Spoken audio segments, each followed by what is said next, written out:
We'll hear from Marco Silva, I'd imagine, a little bit later on. But in the meantime, we need to get the Spurs perspective from their manager, Thomas Frank, who's with Natalie Jedra.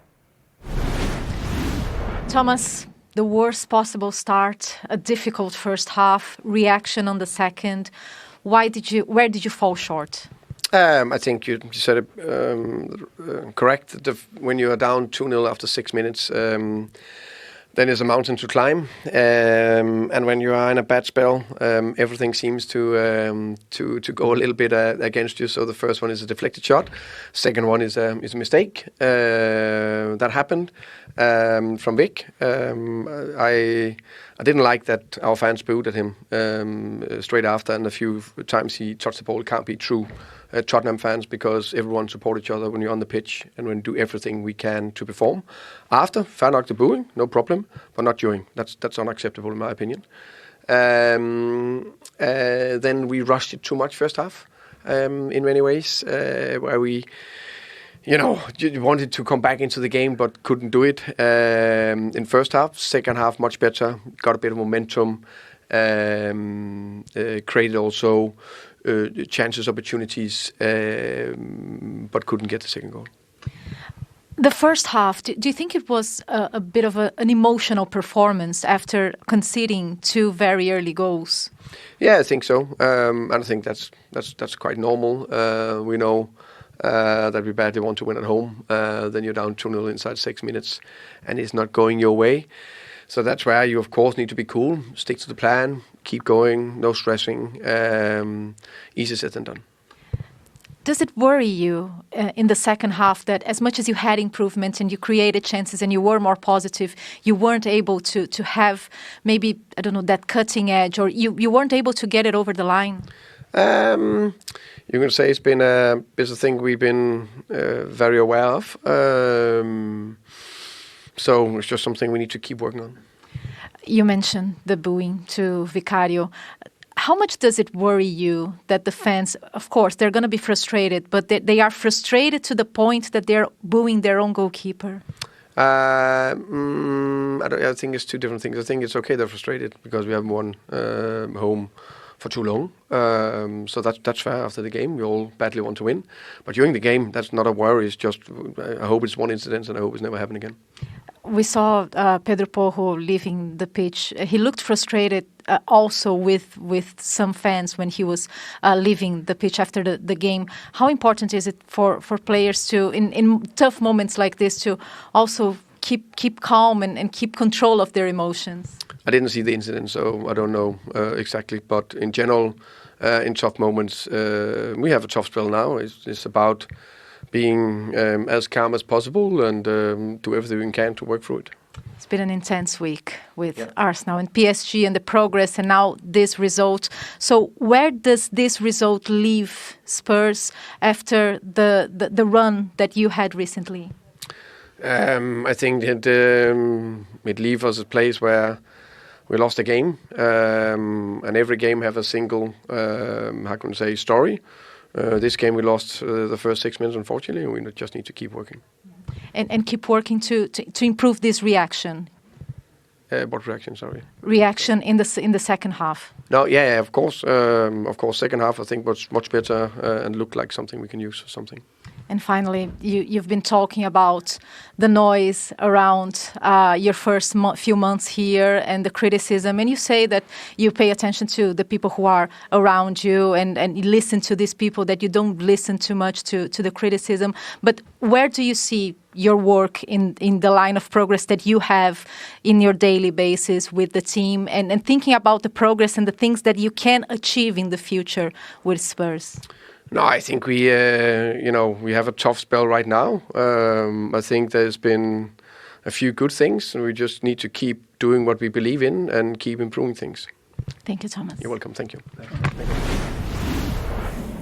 Thomas Frank clearly disappointed, clearly frustrated, and this has been coming for a while. It's 6 defeats in the last 10 for Tottenham, and a lot of this has been happening in home matches, in front of their own fans. So there's very little for them to get enthusiastic about.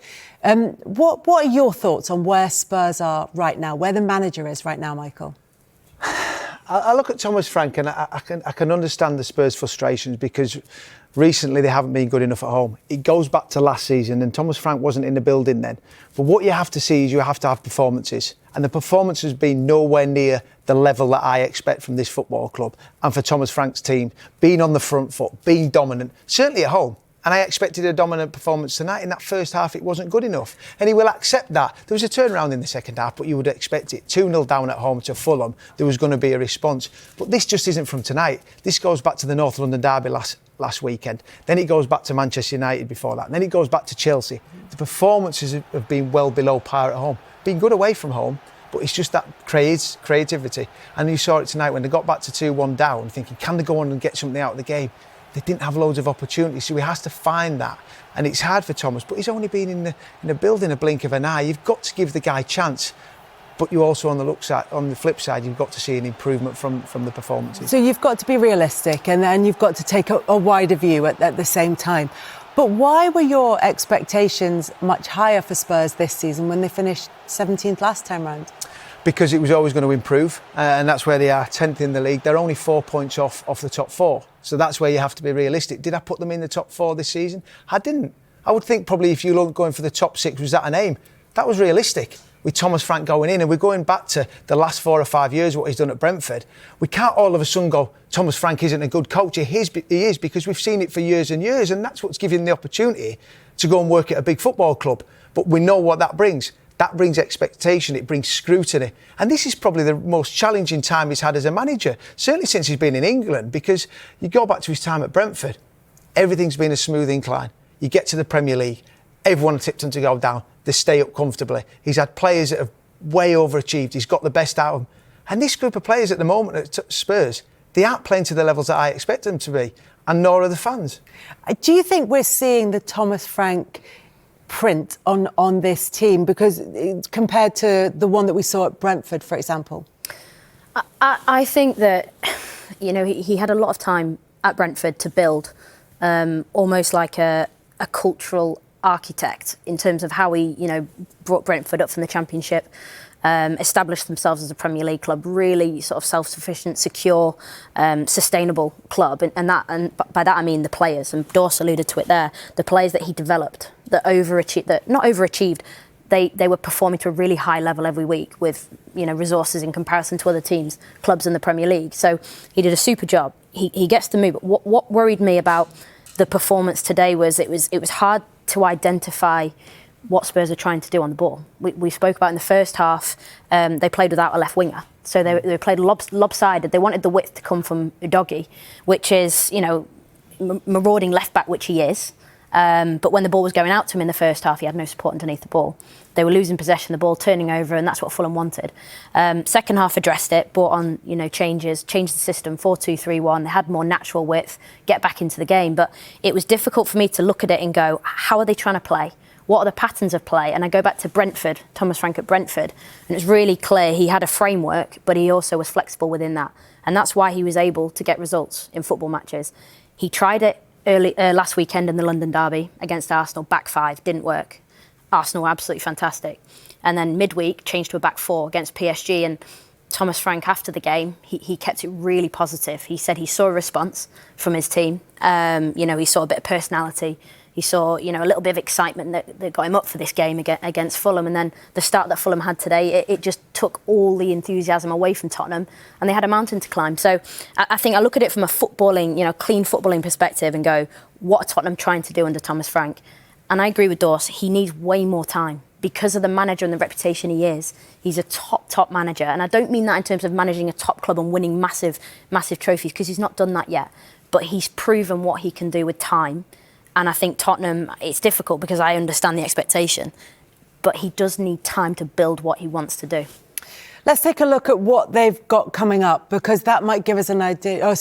How they've got on, so far, and how they found themselves in this position. And you look at the amount of red on the board there. You look at maybe, as you said, the draw with Manchester United, questions over the performance in that one. Where do you think, because there are games in there, certainly at times in that game against PSG in midweek, where we've seen positive signs for Tottenham. Where do you think that that the fans have got particularly frustrated? What are the results that stand out?